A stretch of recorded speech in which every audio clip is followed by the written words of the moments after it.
Number 1. The Bowen family case. This case took place in the autumn of 1986 in Pepperell, Massachusetts. The Bowen family, consisting of Father Frank Bowen and his 2 teenage daughters, Tina and Karen, was in severe grief. The mother, Joan Bowen, had recently passed away from cancer, and the family was trying to cope with the loss. It was about then, in October, when the anomalies started. The daughters began noticing small household items were out of place or missing entirely. Milk and food containers were occasionally found on the kitchen counters when no one recalled leaving them out. Tina began hearing distinct scratching and thumping noises. The sounds were usually coming from directly behind the wall where her bed's headboard rested. Tina and Karen reported the noises and missing items to their father, but Frank Bowen dismissed their concerns. He attributed the experiences to his daughter's emotional trauma over their mother's death. Furthermore, Tina and Karen had not long ago attempted to contact their mother by using an Ouija board in the basement of the house.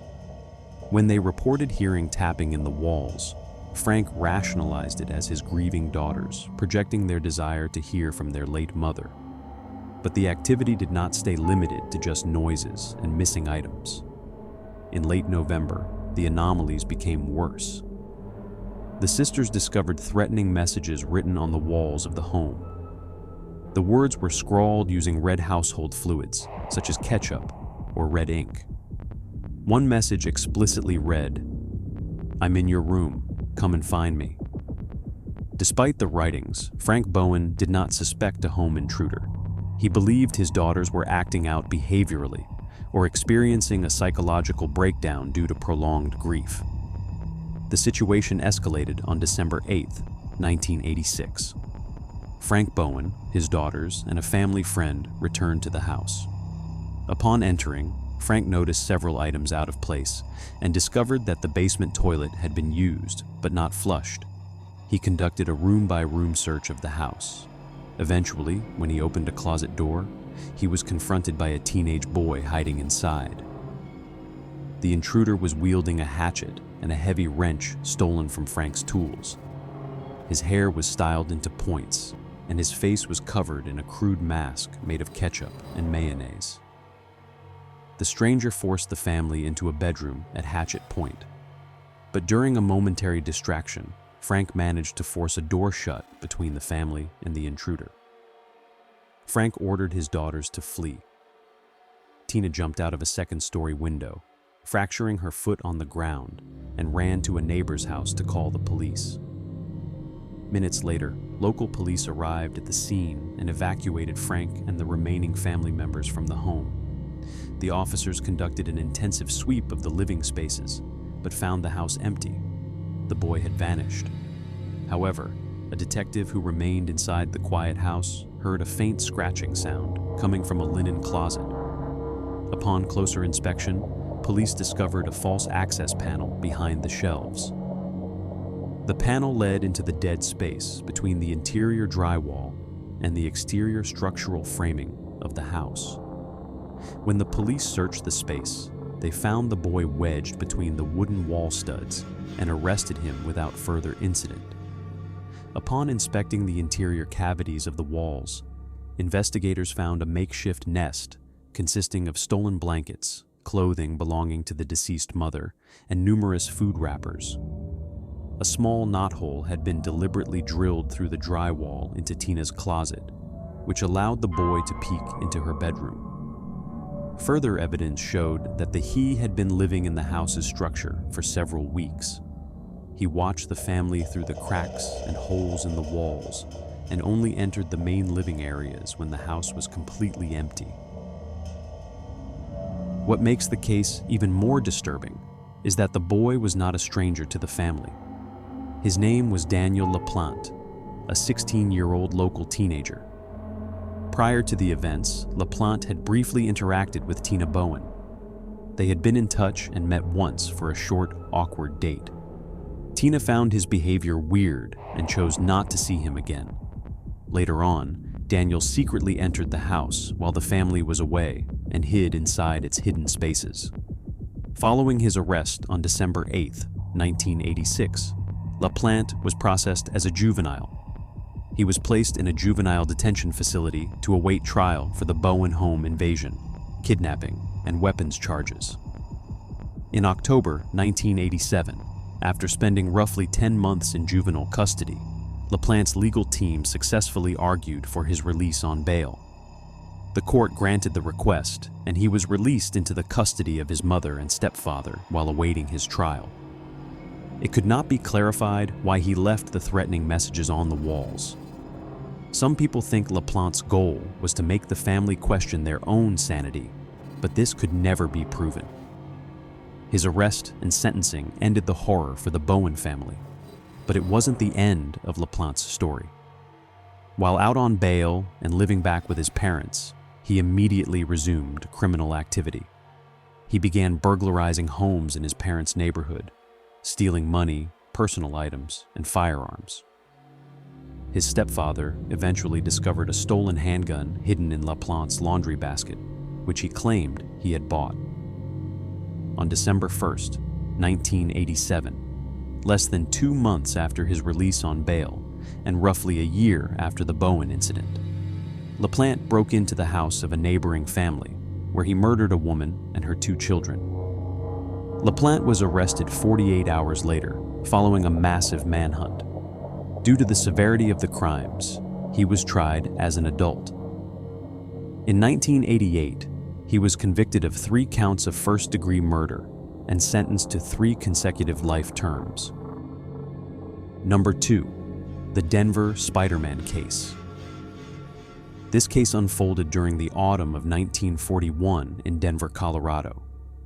The homeowner, Philip Peters, was a 73-year-old retired railroad auditor who lived alongside his wife, Helen, in a modest brick home located in Denver's quiet Highland neighborhood on the city's northwest side. In September of that year, Helen Peters suffered a severe fall, fracturing her hip, which required an extended stay at St. Anthony's Hospital.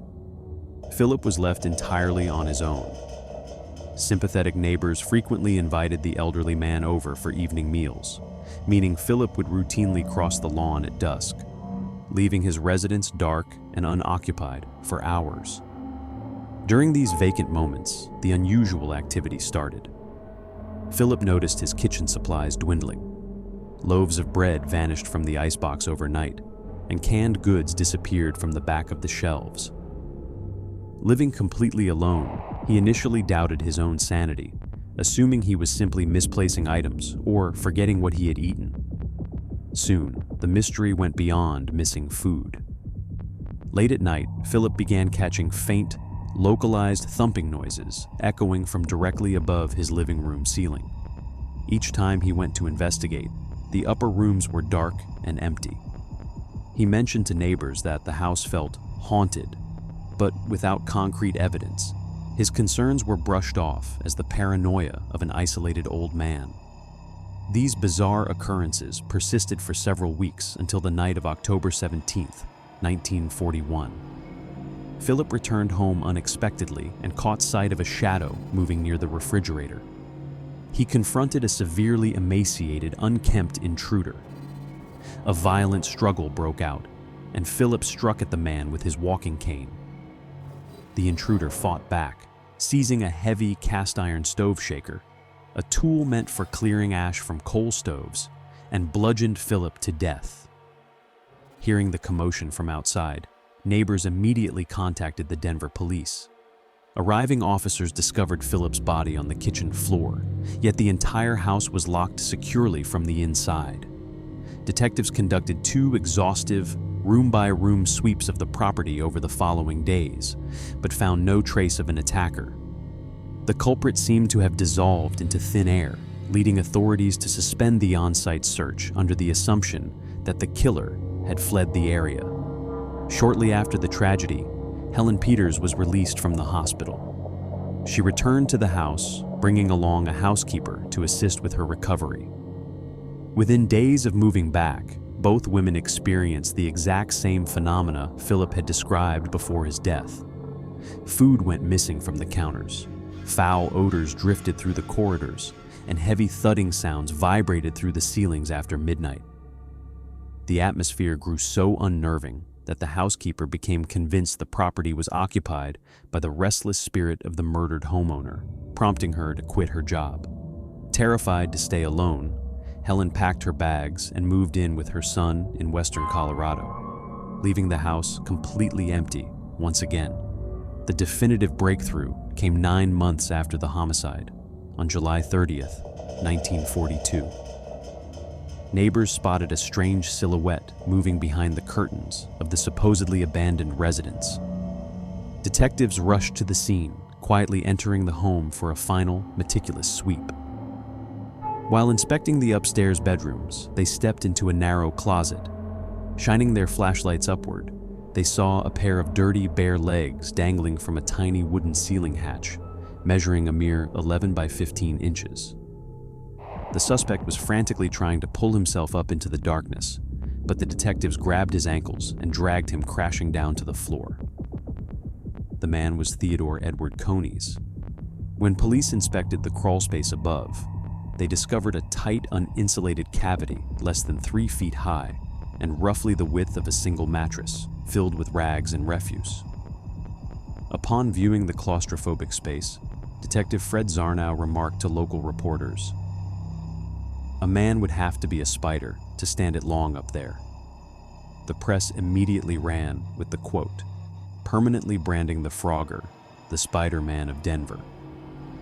The investigation revealed that Coneys was a former acquaintance of Philip Peters from years prior, who had fallen into extreme poverty. He had obtained a skeleton key to the house, discovered the narrow ceiling hatch, and spent nearly a year lying perfectly flat for up to 15 hours a day to keep the floorboards from creaking. He had carefully monitored the home's occupants, slipping down to survive only when the house was empty or when he heard them snoring. Coneys was convicted of first-degree murder and sentenced to life imprisonment at the Colorado State Penitentiary. Number 3, the Malibu Beach case. This case occurred during the spring of 2001 in Malibu, California.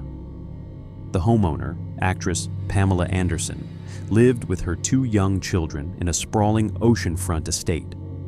Because the property had a constant stream of family, friends, and staff coming and going, minor household discrepancies were incredibly difficult to notice. Over a span of several weeks, a series of odd, isolated anomalies began occurring. As with most phrogging cases, the typical clues were disappearing food and missing personal items. Loaves of bread vanished from the kitchen counters, a denim jacket disappeared from the wardrobe, and various personal belongings were constantly misplaced. Given her chaotic filming schedule and the sheer scale of the estate, Anderson assumed she was simply losing track of her things. But as the weeks dragged on, the effect of the missing items genuinely made her question her own sanity. She later explained that she felt like she was completely losing her mind. Things took an even darker turn on March 4th, when Anderson's mother was hospitalized, and her father was scheduled to arrive to help care for the children. Anderson went upstairs to prepare a guest suite for his arrival. While she was working, a housekeeper entered and informed her that a stranger was currently asleep in one of the secondary beds downstairs.